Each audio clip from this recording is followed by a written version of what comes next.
Ok, pues vamos a empezar con la grabación en este momento de el video del bloque 2, es decir, es igual este módulo de seminario de tesis 2, pero ahora vamos con el bloque 2, que va a estar más bien encaminado a las recomendaciones para, pues bueno, de tu investigación. Es decir, no son, no es que yo te haga recomendaciones, más bien es de las recomendaciones que a partir de tu trabajo de investigación vas a plantear, ¿no? Esas recomendaciones que tú vas a escribir, que tú vas a compartir, pues para que tus lectores y lectoras, pues al final del día, probablemente a partir de que lean tu tesis de doctorado, digan, ah, mira, esta persona hizo esto, creo que y me dejó esta recomendación y la verdad me late esta recomendación para a lo mejor yo hacer mi propia tesis, ¿no?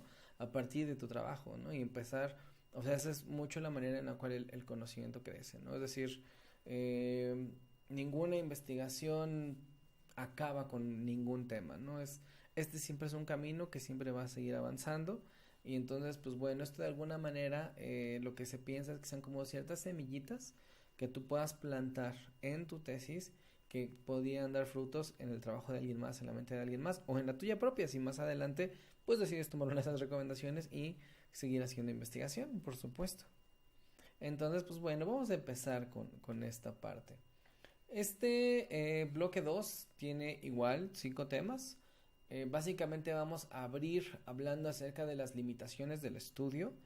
Ningún estudio está, insisto, ¿no? O sea, termina con cierto conocimiento, ya hace el estudio definitivo y la verdad absoluta, jamás. Cualquier persona que se diga científico y diga que tiene la verdad absoluta, no es científico. Quién sabe qué sea, pero no es científico. Entonces siempre va a haber limitaciones, siempre va a haber incompletos, siempre va a haber huecos. Y el punto pues no es decir, ah, entonces ya para qué lo hago, ¿no? No, el punto es más bien, vamos a vivir llenando esos huecos, ¿no? Probablemente, si no nosotros, una generación posterior, pues bueno, pueda continuar a partir de nuestro trabajo. Y creo que eso es mucho lo que hay que reconocer en esta parte de las limitaciones, ¿no? Eh, pero ahorita lo hablamos con detalle. Por otro lado, tenemos las recomendaciones de diversos ámbitos, ¿no? Vamos a hablar de las metodológicas, ¿no? A lo mejor es ahí donde nosotros podamos ver algunos, digamos, shortcomings de nuestro trabajo, como algunos, como quedarse corto en algunas partes, ¿no? Metodológicas, en las partes que tienen que ver más bien con la parte teórica, ¿no? Conceptual. A lo mejor ahí tenemos ahí el talón de Aquiles de ese lado, o a lo mejor nuestro trabajo pues tiene algo, o sea, a partir de ahí se pueden, digamos, brotar algunas ideas pues para llegar a aplicaciones prácticas, ¿no? De nuestros resultados. También vamos a hablar de eso. Y finalmente, algo que realmente no hace sino sintetizar los 4 temas anteriores, que es las recomendaciones para estudios futuros, ¿no? Es decir, ok, ya te dije cuáles son mis limitaciones, ya tengo algunas recomendaciones que creo que pueden decir, bueno, ¿qué sigue, no? ¿Cuál es el siguiente paso? Eso trata la siguiente parte. Y pues comenzamos. Limitaciones del estudio, ¿no? Limitaciones de la investigación. Yo sé que es tu tesis doctoral, es probablemente, bueno, seguramente no es la primera tesis que haces. Ay, no sé por qué se movió. Ok, seguramente no es la primera tesis que haces, pero definitivamente sí es la más importante, ¿no? Es decir, cuando uno hace una tesis de doctorado, eh, pues es tu bebé académico más importante y por tanto, pues uno a veces es como mamá gallina, ¿no? O mamá pavo real, ¿no? Es decir, que para ti es muy importante, para ti es genial, para ti puede ser casi que ser perfecto y ser maravilloso. Y qué bonito que le tengas ese amor, qué bonito que le tengas ese afecto a este trabajo, porque creo que eso es mucho lo que nos motiva a seguir adelante a los que decidimos hacer un doctorado en esta vida. Pero también es cierto que no porque uno lo quiera mucho, eso significa que efectivamente es así de perfecto, es decir, nada más lejos de la realidad. Si bien siempre se hace un esfuerzo importante para que la investigación tenga la mayor validez interna y externa, siempre habrá limitaciones de algún tipo. Digo, yo sé que tú sabes perfectamente qué es validez interna y externa, pero te lo recuerdo de todas maneras. La validez interna, como esta parte, ¿no? ¿Qué tan seguro estoy de que los efectos que estoy viendo en mis datos se deben a lo que yo creo, ¿no? O sea, ¿qué tanto yo estoy seguro que realmente lo que está pasando es por lo que yo estoy hipotetizando, ¿no? Y la externa, bueno, yo ya tengo estos resultados en este grupo en particular, bueno, ¿qué tanto estoy seguro de que esto es generalizable a otras poblaciones, ¿no? A otras personas, ¿no? ¿Qué tanto no es realmente nada más de esta situación artificial que yo creé en el laboratorio? ¿O qué tanto sé que nada más es estas personas en particular por ciertas cosas en específico que ocurrieron aquí y que probablemente no ocurrirían en otros lados, ¿no? Entonces, pues bueno, un mejor estudio pues es el que tenga gran validez interna y gran validez externa, aunque no siempre es posible, ¿no? Eso, o sea, siempre va a haber alguna limitación ahí. Entonces, vale mucho la pena pues realmente sentarse también a pensar de manera autocrítica, ok, sí, mi trabajo es precioso, me encanta y lo que tú gustes y mandes, pero ok, ¿qué nos limitó? Es decir, ¿qué problemas tenemos? ¿Qué, qué, qué barreras tuvimos, ¿no? Incluso, ¿no? En qué momento no pudimos movernos más allá. A lo mejor porque simplemente uno no tiene los recursos o las posibilidades, o en su momento cuando diseñamos el estudio no lo pudimos prever, ¿no? No lo vimos. Entonces, ¿qué cosas ocurrieron en ese sentido que ahorita en este punto nos puedan, digamos, invitar a pensar en qué es lo que sigue, ¿no? ¿Qué es lo que sigue de esta parte? Aquí lo que les establezco también es ninguna investigación es perfecta, pero todas son perfectibles, ¿no? Tu investigación no es perfecta, ninguna de mis investigaciones es perfecta, y en realidad ninguna de investigación de nadie es perfecta, pero la idea es siempre poder mejorar, y en tanto que la idea es poder mejorar, pues bueno, los autores tenemos esta oportunidad, ¿no? De nosotros mismos decir, ¿sabes qué? Me falló esto, me faltó esto, creo que esto se puede mejorar, y de eso se trata este bloque. ¿Qué es una limitación? Una limitación es todo aquello que de forma directa o indirecta amenaza la validez interna. Dame un segundo, no sé por qué se está cambiando. Ok, es todo aquello que de forma directa o indirecta amenaza la validez interna y externa del estudio, ¿no? Cualquier cosa, ya sea que claramente esté ahí operando y nos afecte o que a lo mejor no sea tan evidente pero que nos esté afectando. Y pues bueno, para nosotros identificar esto, quizás deberíamos pensar alrededor de estas preguntas y te invito a que lo hagas. ¿En realidad los resultados se deben a lo que tú afirmas? O sea, en realidad esa diferencia que encontraste, ese efecto que encontraste, esas correlaciones, ¿realmente son lo que tú crees que son? O sea, es algo que valdría la pena detenerse a pensar un poco. ¿No hubo algo más ahí alrededor que crees que pudiera haber afectado este hallazgo que tú estás reportando? Porque es una pregunta muy sana de plantearse. ¿Existe la posibilidad de que los resultados se deban a algo más o estén contaminados por otras variables? Tú te digo, ¿no? O sea, hay la probabilidad de que haya algo pasado que esté ahí ocurriendo y esté afectando lo que estás diciendo, o sea, y que no sea algo que tú planeaste o que tú desarrollaste. Creo que esa es otra pregunta que vale la pena, o que accidentalmente pasó, no sé. Vale la pena sentarse a pensar en eso y reconocerlo como limitación dado el caso. ¿Qué partes dentro de la investigación nos dificultan el poder generalizar los resultados a otras personas, ¿no? Eh, a lo mejor yo hice un estudio, ¿sabes qué? Yo hice un estudio acerca de, eh, pues bueno, medida de investigación del perdón, entonces mis ejemplos son muy sencillos en ese sentido, ¿no? Yo hice un estudio de el efecto del estilo de apego y la rumiación en el perdón hacia la pareja, ¿no? Ese es mi estudio, ¿no? Y encontré que efectivamente el estilo de apego y la rumiación afectan o tienen un papel en el perdón hacia la pareja. Pero después volteo a ver mis datos y al ver mis datos me doy cuenta que mi muestra fue 70% mujeres. Y luego volteo a ver mis datos y me doy cuenta que mi muestra fue, vamos a decir, 50% o 60% noviazgo. O sea que un gran porcentaje de mi muestra son mujeres en noviazgo. Eso ya nos tendría que decir algo, ¿no? Es decir, probablemente mis resultados no estén representando a hombres por igual que a mujeres, ni otros tipos de relaciones como el matrimonio, ¿no? A lo mejor en el matrimonio las cosas ocurran diferentes, por lo tanto lo que yo estoy encontrando puede ser que no aplique igual en los hombres o puede ser que no aplique igual en el matrimonio u otras relaciones. Entonces uno tendría que establecer esa parte, ¿no? Que realmente probablemente lo que estoy encontrando no es tan generalizable y no está representando en la misma medida a todas las personas. Así que es algo que vale mucho la pena sentarse a pensar. Mira, aquí tengo algunos ejemplos. Pues de hecho creo que son los que acabo de decir. La muestra estuvo conformada mayoritariamente por mujeres y por personas en relación de noviazgo, por lo que es probable que los resultados no sean representativos para hombres o personas en otro tipo de relaciones de pareja. Otra, el grupo experimental y el grupo control no fueron asignados de manera aleatoria, ya que se tuvo que trabajar con grupos naturales. Ello implica que no hay diferencia que no hay una equivalencia inicial en ambos grupos y por tanto las diferencias en el post-test podrían no solo deberse al taller psicoeducativo, ¿no? Tú ya viste en la parte de diseños experimentales que seguramente revisaste que la equivalencia inicial es importante para asegurar que cuando tienes grupo control y experimental pues sean lo más parecidos posible, de tal manera que solamente varíen en la variable independiente, ¿no? O sea que el experimental tiene la variable independiente y el control no la tiene. Entonces eso es pues lo que se busca, pero no siempre uno puede generar grupos aleatorios. A veces pues, llegas a la primaria y te dicen, bueno, pues puedes trabajar con primero A y primero B, ¿no? Y a lo mejor agarras a primero A de experimental y a primero B de control, pues porque no pudiste hacer más. Son grupos naturales que ya existían, pero pues nadie te dice que grupo A no fuera, vaya, que primero A no fuera ya en sí mismo, o sea, de antemano, antes del estudio de primero B, ¿no? Hay escuelas que incluso los agrupan, ¿no? Los más talentosos en el A, los más o menos en el B, eso ya te haría una diferencia, ¿no? Para tus resultados. Entonces, si eso te pasa, pues también lo tienes que poner en la parte de limitaciones.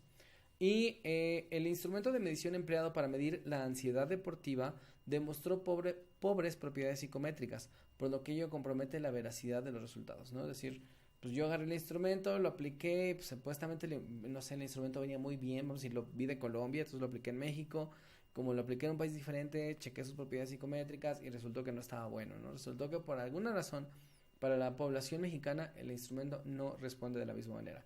Entonces, si eso pasa, pues bueno, ya es otra limitación que tenemos que establecer y pues bueno, eso va a comprometer nuestros resultados, ¿no? Y hay que decirlo con todas sus letras, es decir, si tú sabes que está la limitación, ponla en el papel, te ves mejor poniéndola en el papel a queriendo ocultarla y que de alguna manera, de todas maneras, la gente lo vea, ¿no? Entonces, yo también soy dictaminador para varias revistas de investigación y de repente uno se da cuenta así y si los autores lo ponen como una limitación, yo se los apruebo, digo, va, órale, no hay bronca.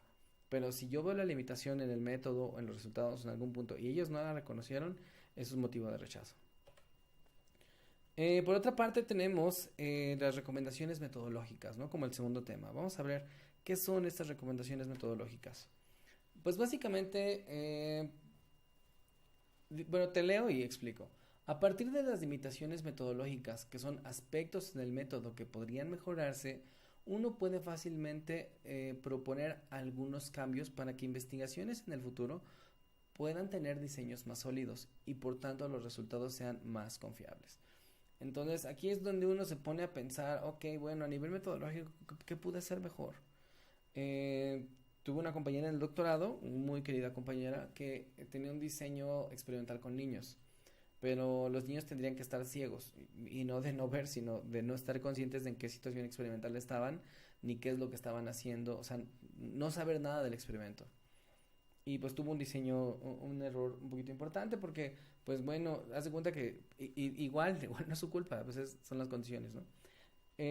Están en el salón de clase los niños, entonces te saco al niño A, lo saco, le aplico la intervención y vuelve a entrar al grupo, luego pido al niño B, lo saco y así y hago esto. El problema es que lo que implicó eso es que cada vez que el niño A regresó y el niño B regresó, sus compañeritos le decían, oye, ¿qué pasó? ¿Qué te hicieron? Y el niño contaba toda la sopa y eso contaminó las cosas, ¿no? Entonces, es decir, hubo una cuestión metodológica ahí que falló y que probablemente comprometió los resultados, ¿no? Probablemente si eso se hubiera hecho de otra manera, pues chance que los resultados hubieran sido diferentes también. Entonces, es importante nosotros poder reconocer esta limitación, ¿no? Esta limitación metodológica que tuvimos, este error que tuvimos, de lo que hablamos hace rato, que amenaza nuestra validez interna y externa, en este caso más bien la interna, y y a partir de esa limitación metodológica establecer una recomendación, ¿no? Es decir, recomiendo que se tengan cuidado con esta situación de esta manera, recomiendo trabajar en laboratorio, recomiendo no lo que tú creas que podría ayudar en esta parte. Aquí tenemos algunos ejemplos. Dice, de este lado pues tenemos la limitación y del otro tenemos la recomendación. En la limitación tenemos, el grupo experimental y el grupo control no fueron asignados de manera aleatoria, ya que se tuvo que trabajar con grupos naturales. Ello implica que no hay una equivalencia inicial en ambos grupos y por lo tanto las diferencias en los post-tests podrían no solo deberse al taller psicoeducativo, ¿no? Ahí está, limitación. Recomendación. Se recomienda generar grupos aleatorios con la finalidad de que la equivalencia inicial fortalezca la validez interna de los resultados. Ahí está. Y del otro lado tenemos, se contó con una muestra pequeña, por lo que los datos no tuvieron una distribución normal, razón por la que se empleó estadística no paramétrica, que suele tener más posibilidades de error tipo uno. Entonces, pues bueno, esto se sabe en estadística, yo creo que tú ya también lo sabes perfectamente. Cuando los datos no tenemos suficientes o no tienen una distribución normal, pues no podemos usar estadística paramétrica, debemos usar estadística no paramétrica. La estadística no paramétrica tiene más chances de error tipo uno, que son falsos negativos. Entonces tú haces tu experimento y pues no te sale, no sabes que no afectó, ¿no? No hay relación, no hay efecto. Y a lo mejor sí lo hubo, nada más que es un artefacto de la estadística que no te lo alcanza a mostrar. Entonces, que a lo mejor si tuvieras más datos o con una distribución normal, sí se podrían haber visto, ¿no? Ese es un rollo que también de repente sucede. Y pues bueno, la recomendación aquí es, se recomienda trabajar con muestras más amplias, de tal forma que los datos tengan una distribución más parecida a la normal y poder hacer uso de la estadística paramétrica, ¿no? Y ya, si haciendo estadística paramétrica el rollo sigue sin salir, pues bueno, entonces ya lo que nos dirá es que pues, no, pues simple y sencillamente el efecto no es real, no existe. Otro tipo de recomendaciones que podemos hacer son las académicas. Les comentaba yo que estas recomendaciones son más como a la luz de la teoría. Es decir, tú tienes un marco teórico, ¿no? Una revisión teórica extensa, detallada. A partir de ahí se plantean preguntas de investigación. Estas preguntas de investigación te van a llevar a elegir un diseño de investigación. En el contexto de este diseño de investigación, pues vamos a formular algunas hipótesis y para las cuales vamos a recolectar datos y para poder analizarlas. Y pues bueno, es el siguiente paso, ¿no? Tenemos aquí los datos. Una vez que uno tiene los datos, eventualmente si los datos corroboran las hipótesis, pues lo que nos van a decir es que la teoría es cierta, ¿no? O que van a dar solidez a la teoría. Pero también puede ser que los datos no corroboren las hipótesis, por tanto, tengamos que revisar una de dos cosas. O el diseño, a lo mejor tenemos un problema de diseño y por eso no salió, o tenemos un problema a nivel teórico, ¿no? A lo mejor la teoría ya no está respondiendo ciertas cosas y a lo mejor la teoría tendría que ser reformulada, ¿no? Al menos proponerlo de inicio. Entonces,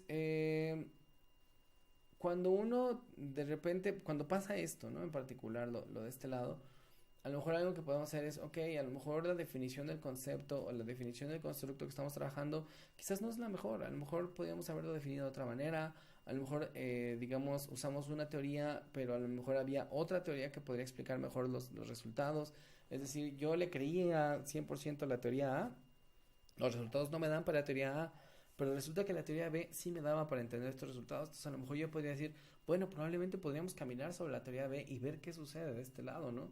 Y empezar y seguir explorando por este marco conceptual, en el mismo fenómeno, misma problemática, pero en esa área en particular. Entonces, creo que eso es algo que se puede hacer y son recomendaciones que también tú puedes plantear, ¿no?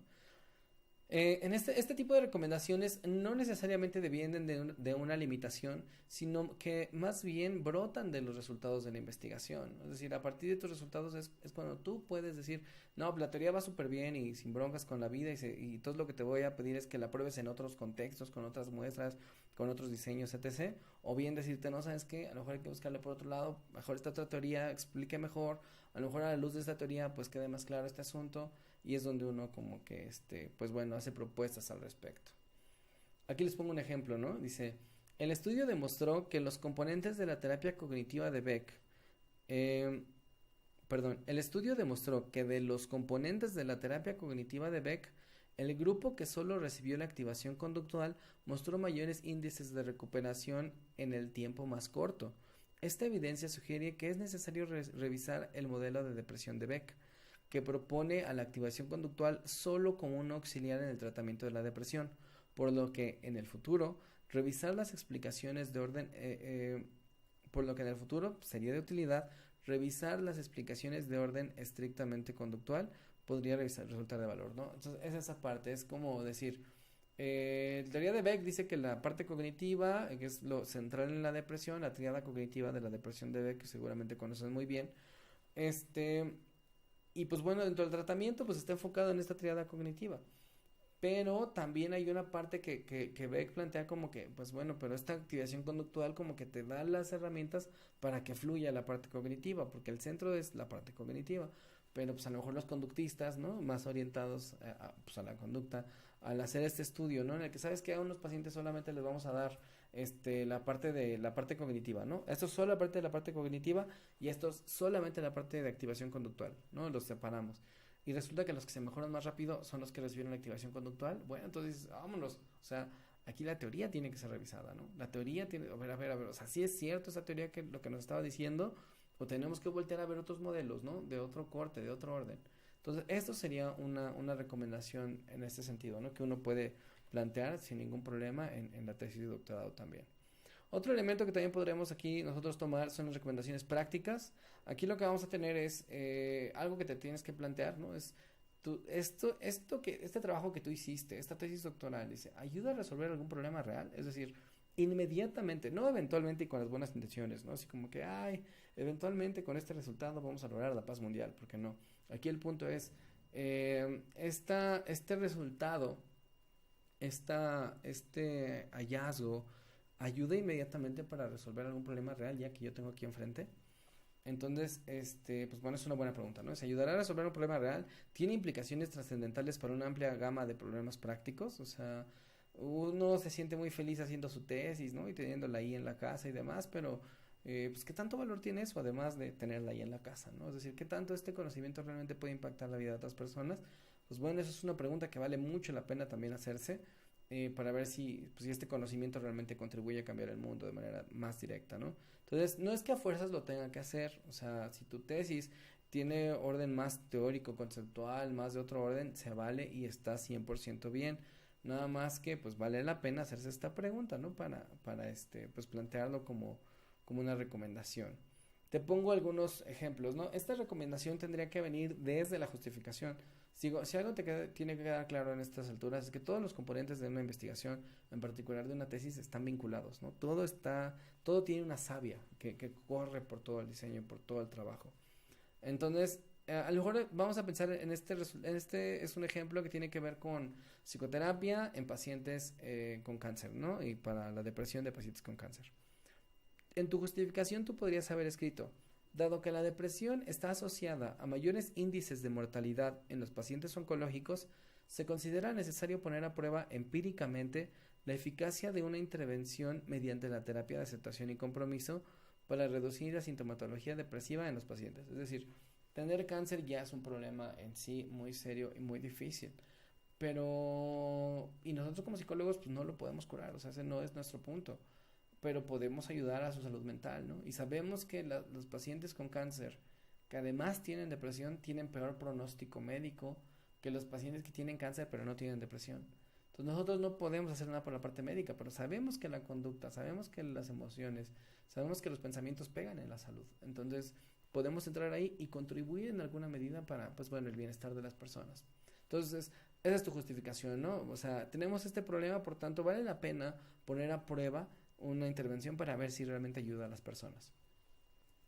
Método, etc. Llegas a resultados y se encontró que los pacientes que recibieron el protocolo de intervención en ACT mostraron una disminución estadística y clínicamente significativa de sus niveles de depresión en el post-test y seguimiento a 3 meses, ¿no? Es decir, disminuyó el nivel de la sintomatología a nivel estadístico y clínico y 3 meses después esa mejora se mantuvo. Entonces, pues brincamos de alegría porque entonces estamos teniendo una herramienta que puede ayudar a las personas y ya me titulo con eso y ese es mi resultado. Pero, ¿qué recomendaciones de este orden podría plantear de un orden práctico? Dado que se encontró que el protocolo mostró eficacia clínica, este podría ser replicado en las diversas instituciones oncológicas en los diversos estados de la República, ¿no? Es decir, pues si yo ya tengo que este protocolo funciona, pues ¿por qué no lo replicamos? O sea, ¿por qué no lo mando? ¿Por qué no capacitamos gente, por ejemplo, en Sonora, en Chiapas, en Yucatán, en Querétaro? O sea, ¿por qué no en todos esos lugares nosotros capacitamos personas que puedan replicarlo? Y entonces, bueno, este resultado tendría una implicación práctica inmediata, ¿no? Por tanto, podríamos hacer esta recomendación práctica, ¿no? Que se lleve a cabo.